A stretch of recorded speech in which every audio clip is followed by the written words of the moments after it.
Kami bersyukur untuk setiap kasih karunia kebaikan Tuhan yang terus Engkau limpahkan buat kami.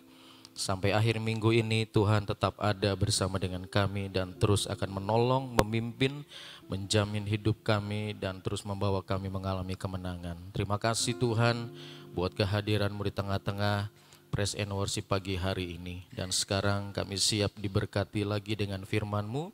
Biarlah firman yang kami dengar, kami renungkan menjadi kekuatan dalam hidup setiap kami. Roh Kudus, Engkau yang hadir dalam hidup kami, memberikan penjelasan, memberikan pengajaran yang lebih detail, lebih dalam akan firman ini. Hamba-Mu yang terbatas menyampaikan dengan otoritas dan kemampuan ilahi untuk bisa menyampaikan akan firman ini. Tapi biarlah Roh Kudus Engkau yang mengajar kami lebih dalam secara pribadi. Terima kasih Tuhan, segala hormat, pujian, dan kemuliaan hanya bagi nama Tuhan Yesus. Haleluya. Amin. Shalom saudara, selamat pagi semuanya.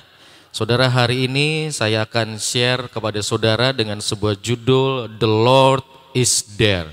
Mari kita buka satu ayat firman Tuhan dari Yehezkiel 48 ayat 35 dalam terjemahan bahasa Indonesia masa kini. Firman Tuhan berkata begini, seluruh tembok itu panjangnya 9 kilometer dan mulai saat ini orang menamakan kota itu Tuhan ada di situ.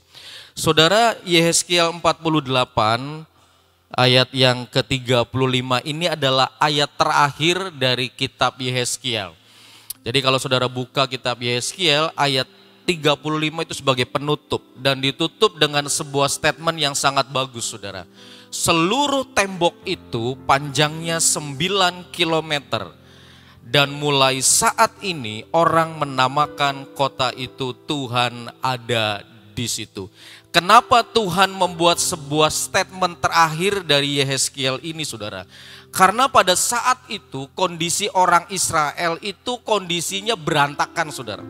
Mereka berdosa, mereka menyembah berhala, mereka jauh dari Tuhan. Ya bahkan mereka harus sampai dibuang ke Babel sekian waktu lamanya. Di pasal 10 sampai 11 bahkan di situ dikatakan kemuliaan Tuhan meninggalkan bait suci. Ya, Tuhan tidak ada di dalam bait suci.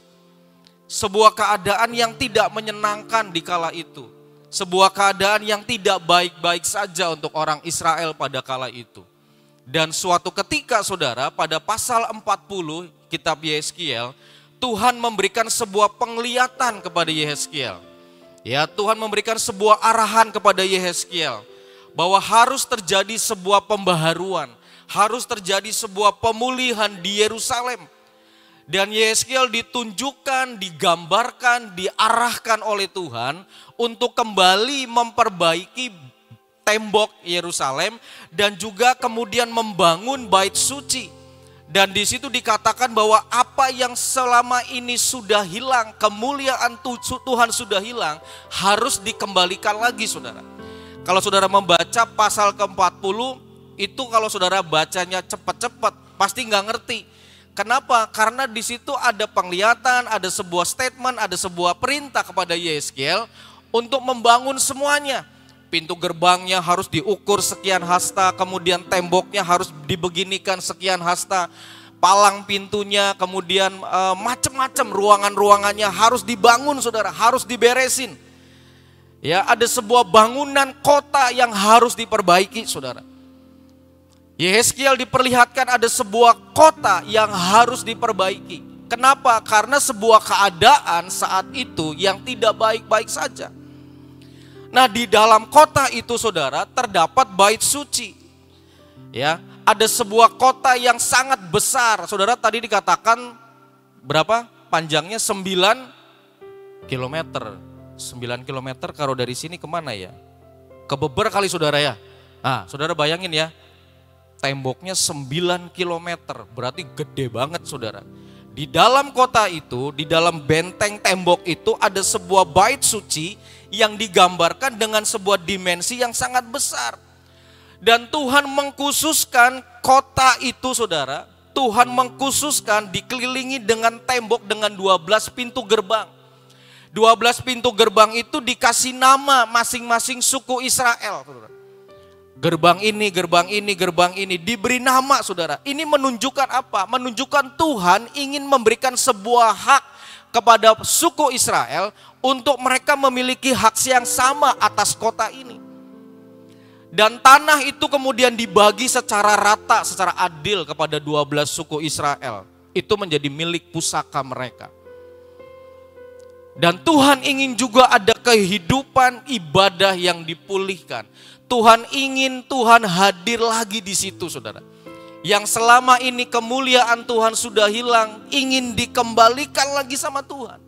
Makanya Tuhan memerintahkan Yeskiel untuk memperbaiki. Kamu lihat, kamu beresin, coba lihat. Diukur semuanya. Temboknya diukur, kemudian bait sucinya, semuanya, saudara. Sampai kota itu menjadi kota yang sangat luar biasa. Dan kota itu kemudian Tuhan berkata, Tuhan ada di sana. Amin, saudara. Sebuah kota yang awalnya jelek, saudara. Tuhan ada di sana, the Lord is there. Itu dalam bahasa Ibraninya disebut Jehovah Syama. Ya, Jehovah Syama. Jehovah artinya aku adalah aku. Tuhan adalah sebuah statement dari Tuhan yang menyatakan bahwa ini loh, aku adalah aku. Aku ini kekal. Syama itu artinya di sana atau di sini atau di situ, saudara. Jadi Jehovah Syama ada sebuah perkataan Tuhan kepada bangsa Israel. Kota ini diperbaiki, kota ini dipulihkan, tempat ini dipulihkan.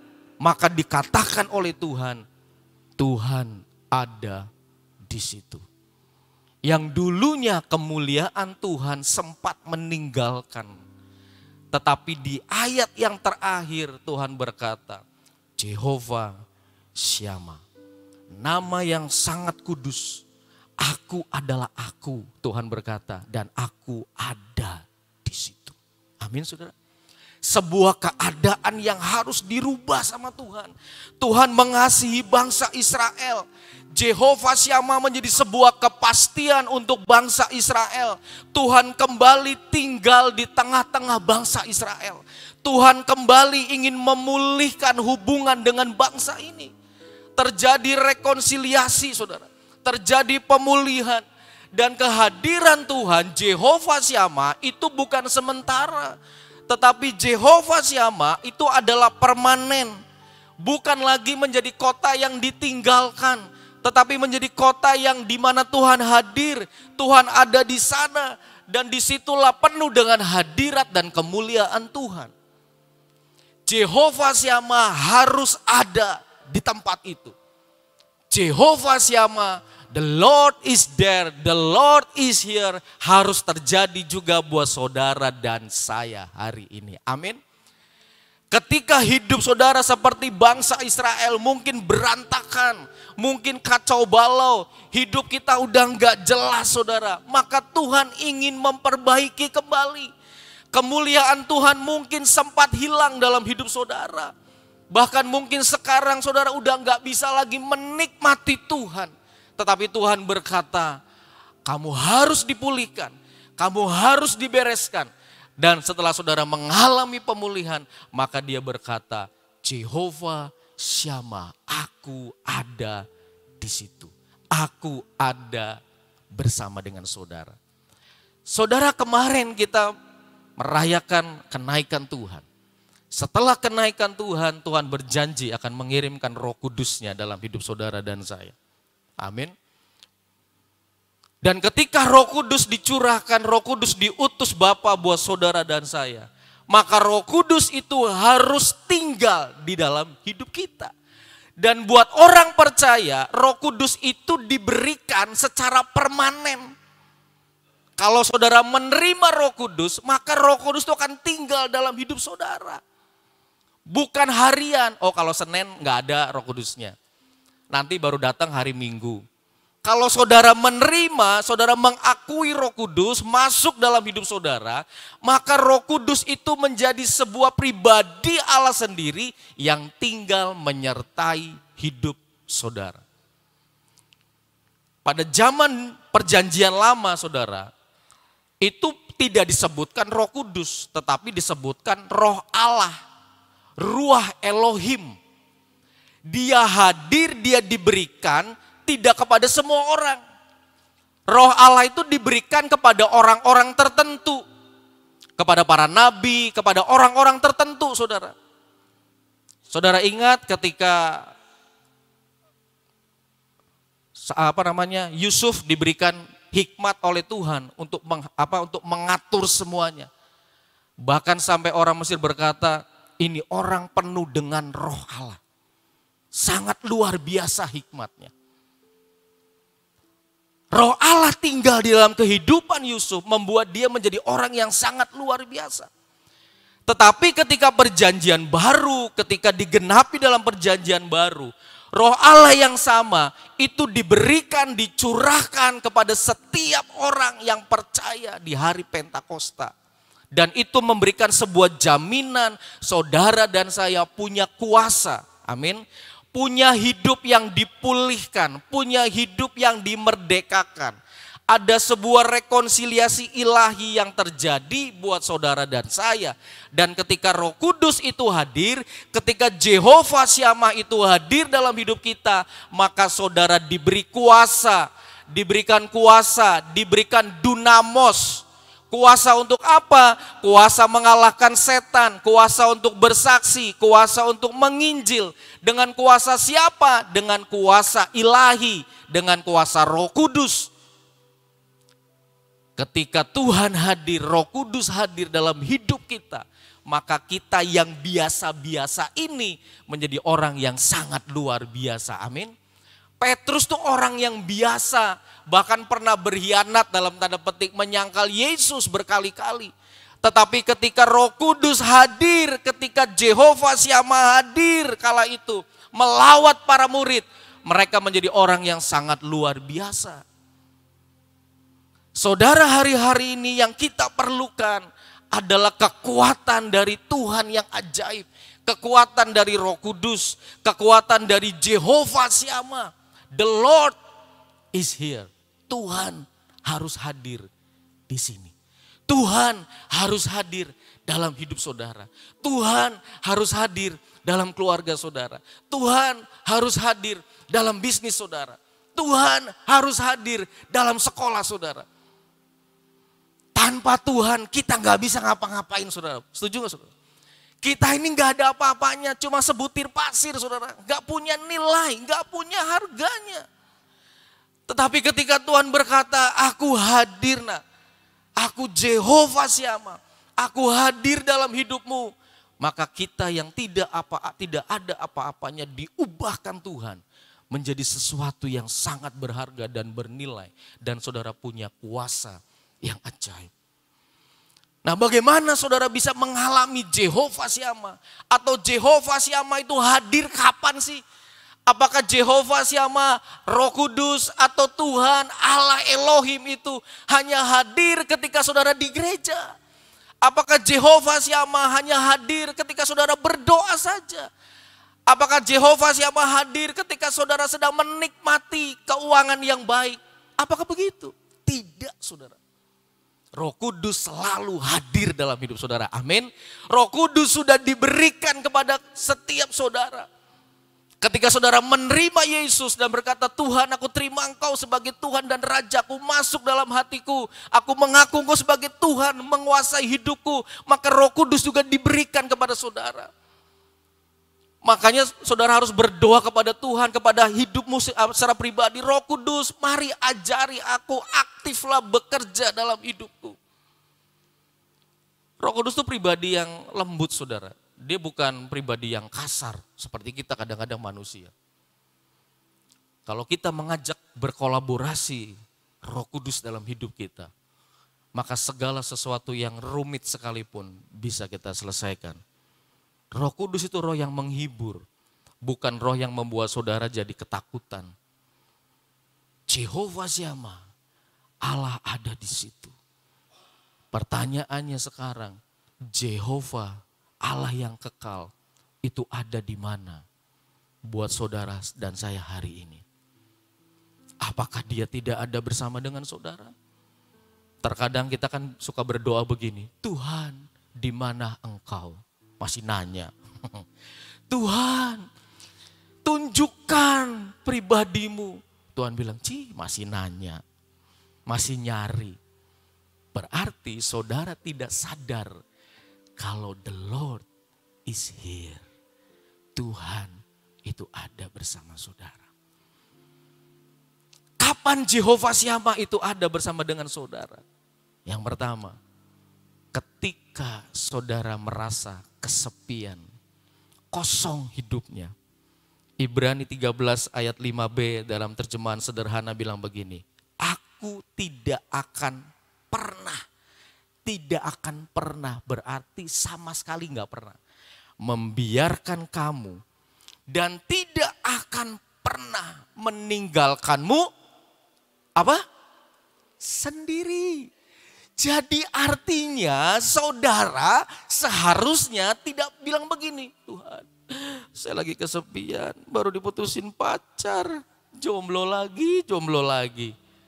Atau misalnya saudara berkata, Tuhan suamiku baru dipanggil pulang, istriku baru dipanggil pulang, anak-anak jauh di luar kota, sekarang aku sendiri lagi. Enggak saudara. Tuhan bilang, aku sekali-kali tidak akan pernah membiarkan kamu dan tidak akan pernah meninggalkan kamu sendirian. Tidak akan pernah membiarkan itu artinya Tuhan tidak akan culbur, bahasa Ibrani kunonya. Tahu culbur saudara? Ya. Tidak akan membiarkan saudara jalan sendiri, bergumul sendiri, karep dewek terserah. Mau ngalor, mau ngidul terserah. Bukan begitu saudara.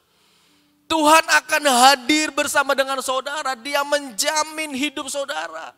Dan dia tidak akan membiarkan saudara kesepian sendirian. Walaupun secara fisik saudara mungkin sendiri di rumah. Tetapi ketika ada Jehovah Syama hadir dalam hidupmu. Ketika ada Roh Kudus hadir dalam hidup saudara. Maka saudara gak akan kesepian lagi, amin. Karena apa? Karena Roh Kudus adalah roh yang menghibur. Karena Tuhan berkata, aku ada di sini nak, gak perlu khawatir, aku gak akan tinggalin kamu, tenang. Banyak orang aktif di gereja pelayanan, ketika pulang dari gereja pelayanan kesepian lagi. Dia hanya bisa merasa senang, happy, sukacita ketika ramai ketemu teman. Tapi ketika ada di rumah, ketika ada di kamar, ketika sedang menyendiri, dia merasa lonely. Ada peristiwa orang terpaksa bunuh diri, saudara. Kenapa? Karena dia kesepian katanya. Gak punya temen. Gak punya orang yang bisa diajak ngobrol. Lah itu orang segitu banyaknya di dunia kok gak ada satu yang bisa diajak ngobrol. Ketika orang sendirian kosong hidupnya saudara. Tapi kalau saudara menyadari ada Jehovah Syama, the Lord is here.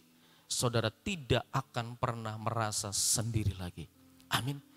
Walaupun secara fisik saudara memang sendirian. Saudara mungkin sedang sendiri. Saudara mungkin ditinggalin orang yang saudara cintai. Saudara mungkin baru diputusin pacar. Gak ada yang bisa buat curhat-curhatan lagi. Gak ada orang yang bisa temenin saudara jalan-jalan lagi. Secara fisik iya. Tapi secara roh Tuhan berkata, I am here nak. Aku di sini. Gak mungkin aku tinggalin kamu sendiri. Gak akan sendiri, kamu gak akan sendiri. Harus kita sadari itu saudara. Bahwa Tuhan ada bersama saudara. Amin. Jadi kalau saudara menyadari ini, tidak ada lagi yang namanya saudara jadi orang yang gemerungsung, ngeluh setiap hari. Ngerasa gak punya temen, ngerasa tidak ada damai, tidak ada sukacita. Gak ada lagi saudara. Saudara mau berkelompok, saudara mau sendiri, saudara mau tinggal di gunung sekalipun sendirian, gak ada orang. Tapi kalau saudara merasakan bahwa saya bersama dengan Tuhan, Tuhan ada bersama dengan saya. Jehovah Syama hadir buat saya, Roh Kudus hadir bersama dengan saya. Maka saudara dan saya tidak akan pernah merasa sendiri. Kenapa? Karena Tuhan adalah pribadi yang bisa diajak ngobrol. Roh Kudus adalah pribadi yang bisa diajak untuk berdialog. Betul saudara? Sekarang kalau saudara, saya sendiri, lah terus saudara ngapain? Saudara kan bisa ajak ngobrol Tuhan, ajak bicara Roh Kudus. Roh Kudus, tolong jelaskan sesuatu kepada saya. Tolong hibur saya yang lagi bete Tuhan. Tolong teduhkan hati saya yang lagi gundah gulana. Maka roh itu akan memberikan penghiburan kepada saudara dengan caranya. Bukan dengan cara kita. Ada orang lagi kesepian, jalan-jalan ke mall pulang tetap ngerasa sepi. Ada orang lagi bete, makan enak, selesai makan enak, bayarnya mahal, kepikiran lagi. Bener gak saudara? Ketemu temen, ngobrol, tersinggung, kecewa, balik ngerasa kosong lagi hidupnya. Makanya kalau ada orang percaya, ada orang yang sudah mengaku percaya Yesus, kemudian berkata, saya kesepian, saya gak punya teman. Berarti dia belum sadar ada pribadi Roh Kudus dan Jehovah Syama yang seharusnya ada dan bisa kita rasakan. Amin saudara. Jadi hari-hari ini saudara jangan merasa saudara menjadi orang yang sangat kosong hidupnya. Pelayanan bukan untuk menutupi kekosongan hidup saudara. Ada orang bilang begini, kenapa kau pelayanan? Daripada sepi di rumah. Kenapa pelayanan? Kenapa ke gereja? Daripada lonely di rumah, daripada nganggur di rumah, ya udahlah pelayanan aja enak ketemu temen rame. Tapi begitu balik lagi ke rumah, ya saudara kesepian lagi. Karena saudara tidak pernah merasakan ada sosok pribadi yang ada di dalam ini. Yang berkata, aku sekali-kali tidak akan pernah membiarkan kamu dan meninggalkan kamu sendirian. Itu ada kata sendirian. Artinya dia bersedia 24 hour, 24 jam, every day, every minute, setiap detik dalam hidup saudara. Dia akan ada menemani saudara. Amin. Gak usah takut saudara. Gak usah ngerasa lonely. Ya. Yang tinggal sendirian di rumah gak apa-apa. Ya, jangan takut. Tetap ada Tuhan bersama dengan saudara. Saudara pergi sendirian, kemanapun saudara pergi. Gak usah takut. Karena Tuhan tidak akan pernah meninggalkan. Temenin saya yuk, temenin saya yuk. Kenapa? Aduh saya gak enak sendirian. Tapi ada Roh Kudus yang siap menolong dan menghibur saudara. Amin. Yang kedua, Jehovah Syama hadir di tengah penderitaan saudara. Mazmur 34 ayat 18 berkata begini, Tuhan itu apa saudara? Dekat kepada orang yang patah hati. Patah hati itu gak bicara pacaran, putus, bukan saudara. Ya, salah satunya. Dan ia Tuhan menyelamatkan orang yang remuk jiwanya. Jadi ketika saudara sedang remuk jiwanya, saudara sedang tertekan, saudara sedang patah hati, saudara sedang hilang pengharapan. Mungkin saudara mengalami kesulitan keuangan, ekonomimu sedang amburadul, saudara mengalami sakit, saudara mengalami kegagalan, hidupmu sepertinya tidak punya pengharapan.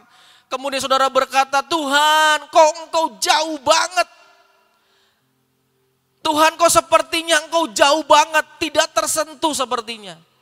Itu karena kita tidak menyadari bahwa di tengah penderitaan, tekanan dalam hidup kita, tetap Jehovah Syama itu ada. Amin saudara. Jadi jangan pernah kita doa Tuhan mendekatlah. Tuhan bilang ini udah di sebelahmu kok. Suruh dekat gimana lagi. Tuhan di mana engkau? Di mana engkau? Masih nyari-nyari saudara. Karena saudara gak menyadari. Sama seperti seorang anak yang tidak menyadari kalau ibunya ada di rumah. Dia akan teriak-teriak, Mama, Mama di mana? Mama di mana? Mama di sini nak. Masih nanya, di mana Ma? Di mana? Mamanya teriak lagi, di sini. Di mana Ma? Di kamar nak. Kamar mana Ma? Masih nanya terus sampai mamanya keluar dan bilang, Kih ning kene. Baru oh iya. Baru anaknya yakin bahwa mamanya ada bersama dengan dia. Padahal sebetulnya mamanya ada di situ saudara. Tapi kita tidak menyadari kehadiran orang tua kita. Kita gak menyadari kehadiran Tuhan dalam hidup kita. Maka kita menjadi orang yang gampang depresi, gampang hilang pengharapan. Hari-hari ini ada begitu banyak orang yang mengalami problem saudara. Keuangan, saya beberapa kali ketemu dengan teman, ya Kemarin juga ada seorang teman sharing saudara, suaminya kena judol. Tahu judol saudara? Judi online saudara. Habis saudara, bayangin saudara. Sertifikat tanah udah digadein. Tanah warisan sudah habis. Uang pribadi tabungan sudah habis. Barang-barang di rumah sudah habis. Saudara, kalau sudah kasus begini saudara, apa yang terjadi? Bisa nggak orang depresi? Depresi saudara. Bisa nggak orang mengalami pergumulan? Mengalami pergumulan. Dan ketika masalah itu datang, maka saudara dan saya tertutup dengan besarnya masalah. Saudara tidak bisa mengalami dan tidak bisa merasakan Jehovah Syama. Kenapa? Karena masalahmu lebih besar sepertinya daripada kehadiran Tuhan. Makanya kita harus berkata kepada masalah, hai masalah, Tuhanku lebih besar. Tuhanku lebih ajaib dari segala masalah dan pergumulanku. Saya percaya saudara juga di sini ada yang sedang bergumul kan. Ya. Orang tua yang punya anak di sekolah sekarang juga sedang mengetatkan ikat pinggang dan berdoa puasa 40 hari mungkin. Kenapa? Bentar lagi bagi rapot, nanti naik-naikan harus beli seragam, harus daftar ulang. Kalau anaknya naik level dari TK ke SD harus beli seragam baru, beli tas, bukunya harus baru, sepatunya kudu baru dan sebagainya. Belum bayar listrik, belum beli beras dan sebagainya. Belum cicilan motor yang belum kelar dan sebagainya saudara. Kemarin ada seorang ibu WA ke kepala sekolah. Anaknya nunggak uang sekolah sekian bulan. Sekian bulan saudara. Kemudian mau ikut tes akhirnya baru bisa bayar beberapa bulan. Kepala sekolahnya memberikan izin. Ya sudah nggak apa-apa. Tapi mam bagaimana sisanya? Iya nanti ya sir. Hari Jumat kemarin, Jumat. Ya sudah, maaf ya mam kalau Jumat nggak bisa diselesaikan sisanya anaknya nggak bisa ikut tes. Karena ini kenaikan kelas. Kenaikan kelas syaratnya tidak boleh ada tunggakan. Nanti kalau ada tunggakan dibawa ke kelas berikutnya terus berantai saudara, nggak kelar. Akan tambah panjang. Kemarin hari Jumat orang tuanya belum bisa bayar. Sesuai dengan aturan sekolah, ya sudah anaknya belum bisa ikut tes. Nanti ada susulan. Saudara tahu orang tuanya ngomong apa? Sekolah tidak punya kasih. Itu sudah bahasa yang klasik. Sekolah Kristen tidak punya kasih. Saya itu menyekolahkan anak dengan terseok-seok. Dalam hati saya, kan yang memilih terseok-seok Anda. Terus kalimat di bawahnya sangat luar biasa saudara. Sekolah terang bangsa memang bukan untuk orang miskin. Saya bilang, ya memang. Sekolah terang bangsa bukan untuk orang miskin. Jangan deklarasikan hidupmu orang miskin. Sekolah terang bangsa adalah untuk orang yang diberkati Tuhan. Amin. Wong dia mendeklarasikan orang miskin saudara. Terus kepala sekolahnya jawab begini. Miss Ina bilang gini, gak usah dijawab. Ternyata kepala sekolah saya punya hikmat. Terserah mama mau menilai sekolah seperti apa. Tapi kemarin bla bla bla bla bla bla kan sudah dikasih kebijakan. Apakah itu bukan kasih? Saudara, ketika orang sedang dalam situasi yang tertekan, maka yang muncul adalah apa? Persungutan, menyalahkan orang, menjudgment orang salah, menuduh orang tidak berbuat baik sama kita, menuduh orang sentimen, menuduh orang jahat. Orang miskin saya bilang, ya dia mendeklarasikan sebagai orang miskin. Jangan pernah kita berkata, iya saya mah orang miskin, saya mah orang gak punya. Mari kita belajar melihat ada kehadiran Tuhan. Tuhan yang akan menolong, Tuhan yang akan membuka jalan, dia sumber pertolongan, dia sumber pengharapan. Satu lagi sebuah cerita, cuma belum ketemu orangnya. Nanti kalau ketemu orangnya ya pengen tak marahin juga saudara. Orang tua murid juga kadang-kadang begitu saudara. Sudah diajarin berkali-kali. Saya bilang ini kayaknya orang tua murid kapan-kapan kayaknya kudu ada devotion juga nih. Ya anaknya devotion, orang tuanya kudu devotion. Ketika kemarin acara perpisahan saudara. Ya ceritanya itu ada anak yang nilainya sama rata-ratanya. Nilainya sama, rata-ratanya sama. Misalnya 81,5, yang satu lagi 81,5. Nah rata-rata ini peringkat 3 saudara. Diumumkanlah oleh pemimpin sekolah. Peringkat 3 nilai ini terbaik. Cereng, muncullah satu nama, jegreng. Bukan nama anak ini saudara, nama anak yang satunya, kan kembar nilainya. Jegreng saudara. Anak ini ngomong sama teman-temannya, kan nilainya pada aja ya, kenapa dia yang maju ya? Kenapa enggak dua-duanya maju? Kata si anak ini. Kemudian dia cerita sama mamanya malam WA saya. Maaf ya Sir Steve, saya Japri Sir Steve. Ini kan nilainya sama. Anak saya juga sudah nanya ke teman-temannya, iya nilai kamu sama anak itu. Tapi kenapa anak saya tidak dipanggil ke depan? Kenapa anak saya tidak diberikan penghargaan? Kan harusnya dua penghargaannya, pemenangnya dua. Apa karena saya orang miskin, jadi saya tidak layak maju ke depan, anak saya tidak layak terima penghargaan? Saya masih sabar. Saya bilang, Mam, cek ke kepala sekolah, wakil kepala sekolah, cek nilainya. Saya enggak hafal nilainya. Baru saya ngomong, ngechat lagi saudara. Ya sir, saya sih orang miskin, orang tidak mampu, tidak layak maju ke depan terima penghargaan. Wah, saya naik dari 110, 160 saudara darahnya.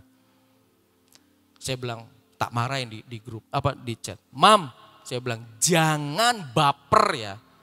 Sekolah itu bukan abal-abal, kita profesional, kita punya nilai yang valid, punya data.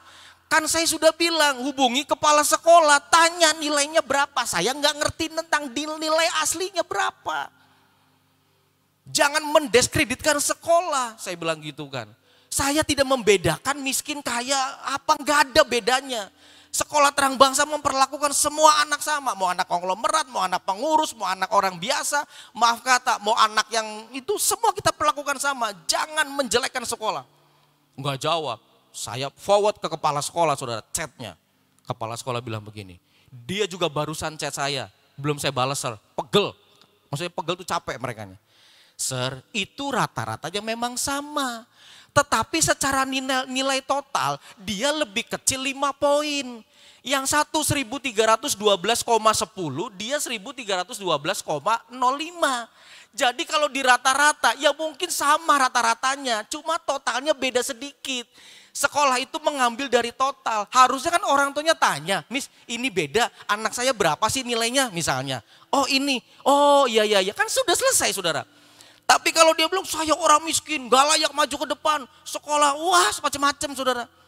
Itu artinya apa? Itu artinya kondisi seperti itu membuat dia seperti tidak percaya diri, hilang pengharapan. Dan orang yang seperti ini, dia tidak menyadari bahwa di tengah situasi seperti itu sekalipun, sebetulnya tetap ada Tuhan.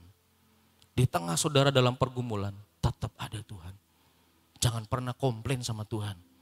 Apalagi nanti udah komplain sama Tuhan, terus komplain ke sekolah, komplain ke teman saudara, komplain ke gembala, komplain ke pemimpin sel grup, komplain. Kenapa saya nggak di jadwal asyir? Kenapa saya ditaruhnya di tangga, nggak di tengah-tengah? Kenapa saya taruhnya di parkir? Jangan komplain saudara. Melayani itu anugerah, kesempatan dan privilege dari Tuhan. Amin. Lo yang jadi pelayanan di parkir sama yang bawain firman, itu upahnya podo Tuhan bilang. Amin. Sama. Jadi parkir lebih enak, lebih sering ketemu jemaat. Ya kan, shalom, selamat pagi Bu, selamat sore Bu, selamat beribadah, bukain pintu. Wah saudara, diingat, wah ini nih luar biasa, keren. Ya. Yang ketiga, di mana Tuhan Jehovah Syama itu bisa hadir dan kita harus rasakan di dalam pelayanan dan panggilan kita. Amin. Matius 28 ayat 20b berkata begini dalam terjemahan BMK. Dan ingatlah, aku Tuhan akan selalu always menyertai kalian. Tuh bahasanya. Akan selalu menyertai kalian sampai akhir zaman. Artinya apa? Sampai kita ketemu dengan Tuhan, Jehovah Syama tetap ada bersama dengan saudara dan saya. Amin. Sampai akhir zaman, Tuhan ada di tengah-tengah pelayanan saudara dan saya. Walaupun tidak spektakuler, walaupun mungkin tidak dihargai, walaupun pelayanan yang sederhana sekalipun. Tetapi Tuhan melihat dan menyertai saudara dan saya. Tuhan menghargai jeripaya saudara di dalam Tuhan, di dalam melayani Tuhan. Tuhan Jehovah Syama hadir bersama dengan pelayanan saudara. Walaupun mungkin pelayanan itu sulit buat saudara, mungkin pelayanan itu sesuatu yang tidak saudara inginkan, tetapi ketika saudara meresponi itu, Jehovah Syama Allah Roh Kudus akan menuntun, mengarahkan dan membimbing saudara menyelesaikan dan menuntaskan semua. Ini Amos kasih gambarnya Uganda, saudara. Ya. Apakah pelayanan ke Uganda adalah sesuatu yang mudah? Tidak, saudara. Mahal iya, mudah juga tidak, saudara. Pasti ada tingkat kesulitannya. Tetapi kalau kita meyakini di setiap step langkah demi langkah yang kita jalani, di situ ada Tuhan yang hadir. Di situ ada Tuhan yang menyertai. Maka Uganda sekalipun, bahkan sampai ke Antartika misalnya, kalau Tuhan suruh, maka semua bisa kita jalani. Amin, saudara. Jehovah Syama, Allah Roh Kudus yang memberikan sebuah kuasa, powerful dunamos itu untuk kita bisa menuntaskan setiap pelayanan dan panggilan kita. Kalau saudara pelayanan ke Jakarta, ke Bandung, Surabaya, Pontianak, Manado, enak, amin.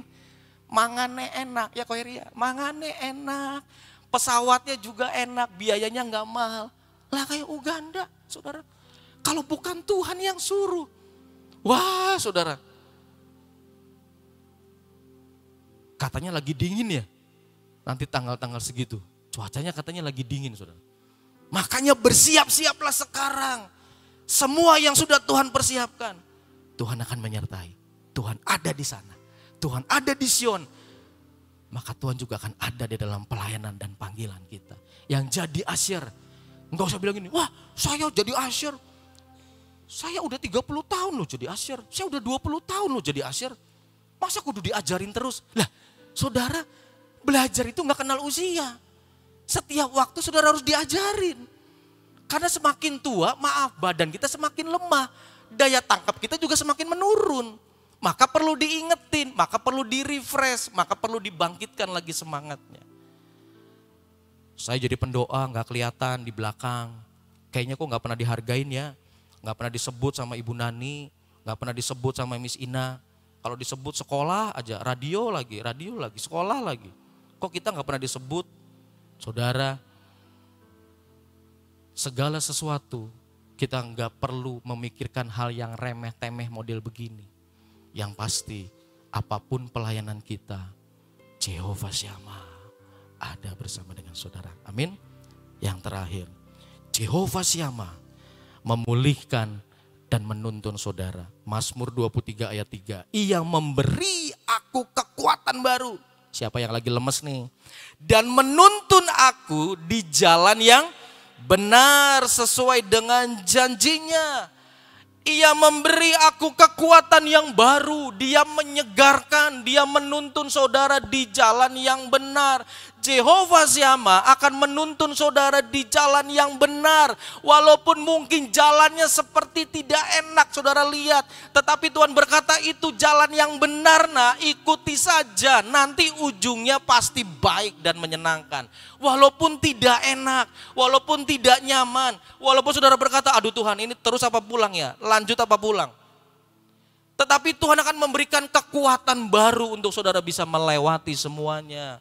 Apapun yang saudara hadapi hari-hari ini tetap ada Jehovah Syama. Ada kuasa Roh Kudus yang dunamos itu memberikan saudara dan saya kekuatan baru setiap hari.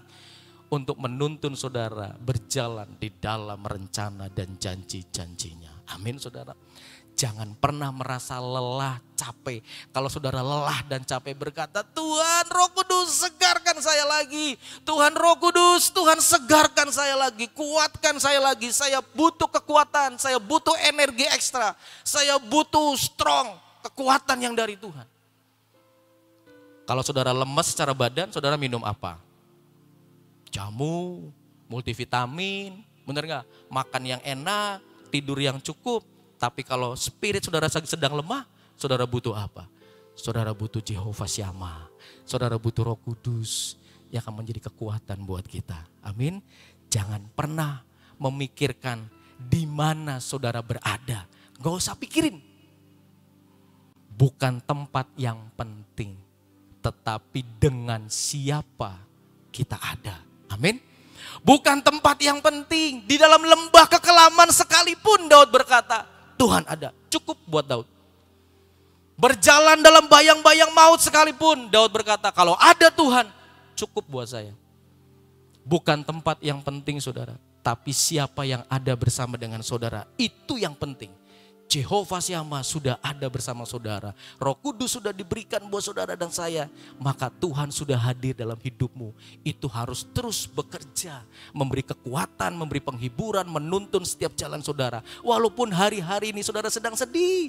Hari-hari ini saudara sedang kejepit. Sedang bergumul dengan ekonomimu. Saudara sedang ada di titik terendah sekalipun. Gak peduli. Tetapi dengan siapa saudara ada, itu jauh lebih penting. Amin. Jehovah Syama jauh lebih penting dari sekedar saudara ada di mana. Tadi lagunya bagus saudara. Ya, saya juga nggak tahu istri saya milih lagu itu. Saya nggak pernah ngomong sama dia tema khotbahnya apa. Tuhan ada dan melihat. Apa lagi itu? Pergumulan yang ku alami. Betul gak? Tuhan ada. Amin saudara. Dan dia melihat. Dia tidak akan tinggal diam. Tidak akan pernah saudara dibiarkan sendiri. Dia pasti akan sertai, tuntun saudara step by step. Seperti seorang bapak tuntun seorang anaknya yang baru belajar jalan. Dia gak akan bilang begini, jalan dewek baik. Enggak, dia akan tuntun. Dia akan antar ke sekolah. Dia akan tungguin sampai anaknya pulang. Dia akan ajarin anaknya kalau anaknya gak bisa belajar dengan baik. Dia akan kasih makan anaknya yang terbaik. Dia akan berikan pendidikan yang terbaik. Dia akan berikan baju yang terbaik buat anaknya. Kenapa? Karena dia Bapa, karena dia Tuhan yang selalu ada bersama dengan kita. Dia akan cukupkan hidup saudara. Dia akan lindungi saudara. Dia akan hibur saudara. Dia akan angkat saudara naik lebih tinggi. Jadi jangan pernah takut. Dimanapun saudara berada, gak penting. Tapi dengan siapa saudara ada, itu yang penting. Saudara ada bersama dengan Tuhan. The Lord is here. Tuhan di sini. Jehovah Syama. Dia hadir, dia ada. Roh Kudus ada bersama saudara. Diutus Bapa untuk hadir dalam hidup saudara. Aktifkan setiap hari. Maka itu yang akan menolong saudara dan saya mengalami kemenangan hari demi hari. Amin. Puji Tuhan. Tuhan Yesus memberkati saudara. Ya. Belajar tetap kuat dan percaya. Karena dia ada di dalam saudara. Amin. Kalau dia ada di dalam kita, Roh Kudus ada dalam kita, kemana kita pergi, dia ikutkan karena ada di dalam kita. Ya, sudah diterangkan panjang lebar, buat kita mengatakan, dimanapun juga dia ada di dalam kita. Menghadapi apapun bersama dengan dia. Amin. Yuk kita berdoa. Terima kasih untuk Roh Kudus yang kau berikan buat kami. Yang selalu menyertai kami. Kemanapun kami pergi, dimanapun kami berada. Engkau tidak pernah meninggalkan kami Tuhan. Roh-Mu menguasai kami. Oleh karena itu ajar kami Tuhan. Bersahabat dengan Roh-Mu. Sehingga kami tahu. Apapun yang kami hadapi. Kami tidak sendiri. Tapi kami bersama dengan Engkau. Engkau yang sudah mengalahkan maut. Itulah yang menolong kami. Terima kasih untuk semua dan semuanya ini Tuhan. Bangkitkan iman kami. Bangkitkan pengharapan kami. Bahwa kami tidak pernah sendiri. Terima kasih untuk semuanya. Bapa, saat ini kami datang di hadapan-Mu, kami tetap mau berdoa buat lawatan Tuhan. Kami percaya Engkau terus akan mengerjakan lawatan ini. Untuk pulau-pulau, untuk benua-benua, dan juga untuk Uganda. Kami percaya Tuhan, Kau akan kirimkan malaikat-Mu untuk membajak jiwa-jiwa yang ada di sana.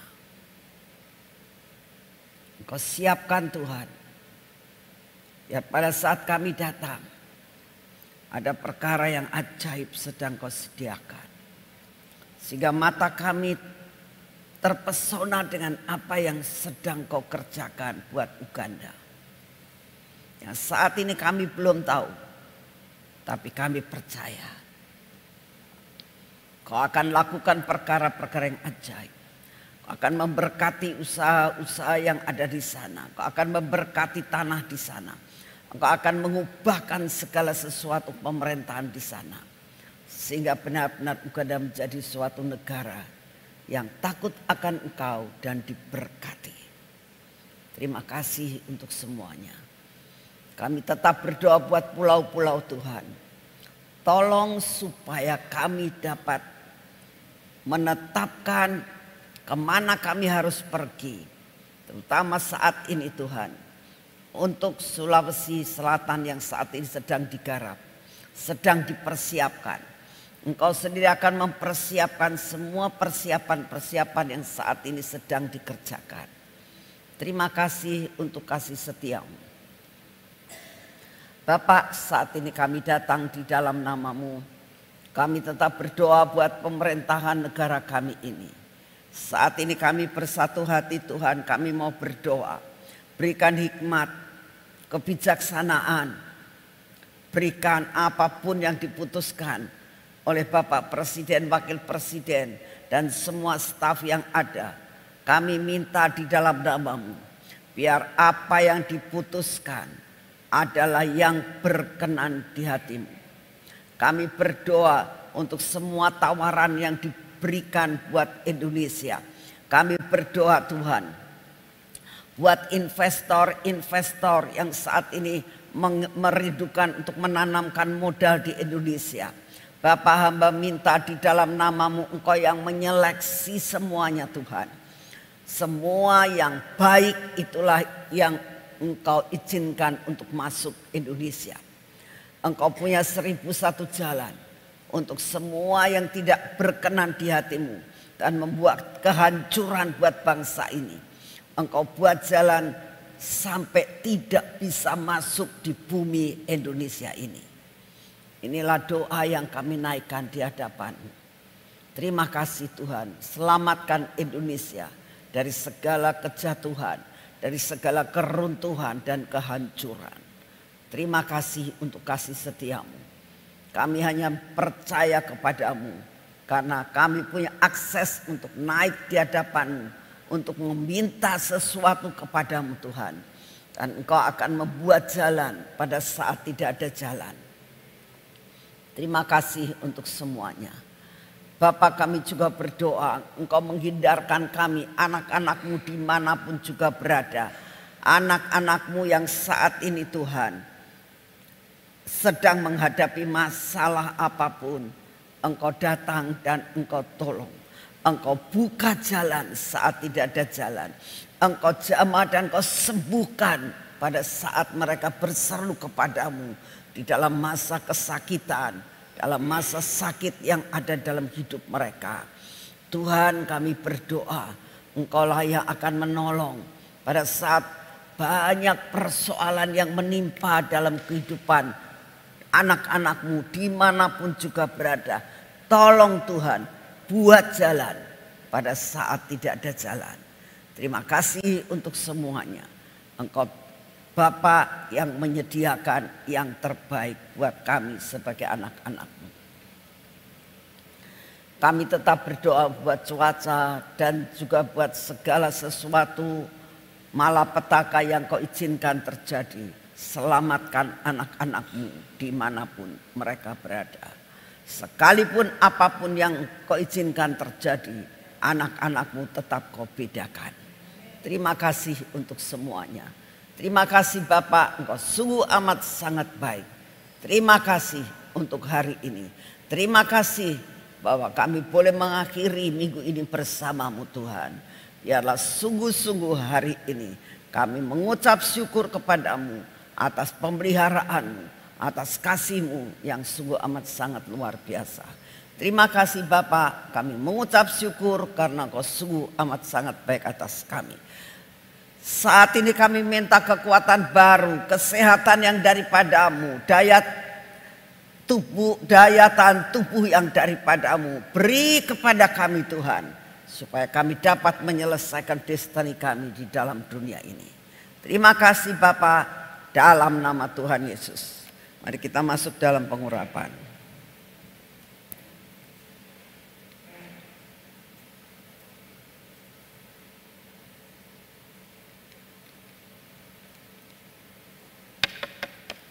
Dalam nama Tuhan Yesus.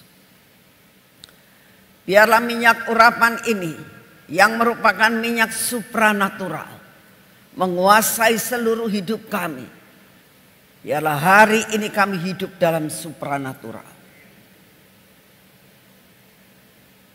Olesi mata kami, telinga kami, bibir mulut kami dan hati kami. Kami juga sangat merindukan semua yang tidak baik dalam hidup kami Kau hancurkan Tuhan. Kau berkati tangan kami dan kaki kami. Biar hari ini Tuhan adalah hari yang harus kami jalani sampai malam nanti. Perjalanan kami menjadi berhasil. Apa yang kami kerjakan mendatangkan berkat Tuhan. Terima kasih untuk semuanya. Dalam nama Tuhan Yesus kami terima semua dengan utuh. Terima kasih Bapak. Amin. Selamat pagi, Tuhan memberkati saudara semuanya.